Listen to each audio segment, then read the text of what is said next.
Hi hello எல்லோருக்கும் வணக்கம். எல்லோரும் நல்லா இருக்கீங்களா? இன்றைக்கி நம்ம வீட்டில் வந்து சோள தோசை. சோளம், அரிசி, உளுந்து, வெந்தயம் எல்லாம் சேர்ந்து நம்ம நல்லா கிரைண்ட் பண்ணி வச்சு ஒரு 4-5 மணி நேரம் புளிக்க விட்டுறணும்.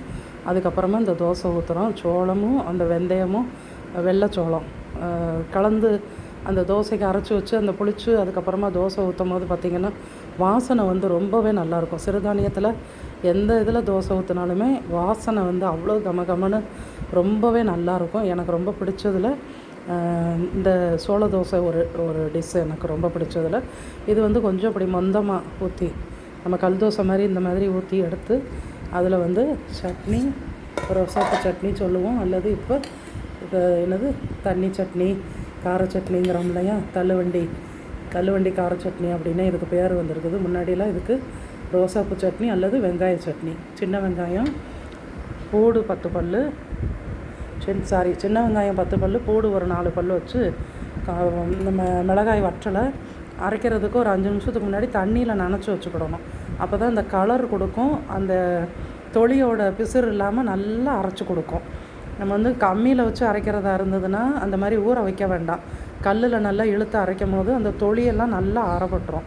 அப்படி இல்லாமல் நம்ம இப்படி மிக்சி ஜாரில் போடும் போது தொலி திணியாக தெரியும் நம்ம கண்ணுக்கு.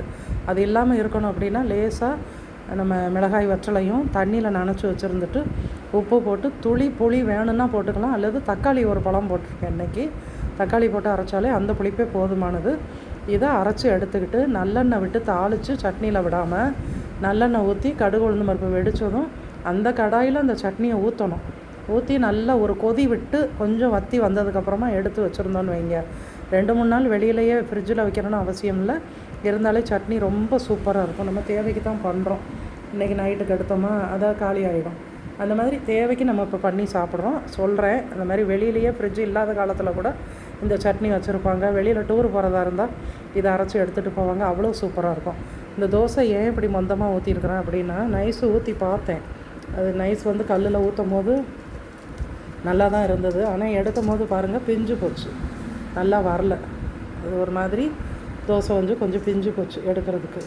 அதனால் எனக்குமே இந்த மாதிரி நைஸாக ஊற்றுறது பிடிக்காது. சிறுதானிய தோசைகளை பொறுத்த வரைக்கும் நைஸ் தோசையை விரும்பாமல் இப்படி நல்லா கல் தோசை போட்டு நடுவில் சட்னி வச்சு இதில் நல்லெண்ணெய் விட்டு சாப்பிடுவாங்க.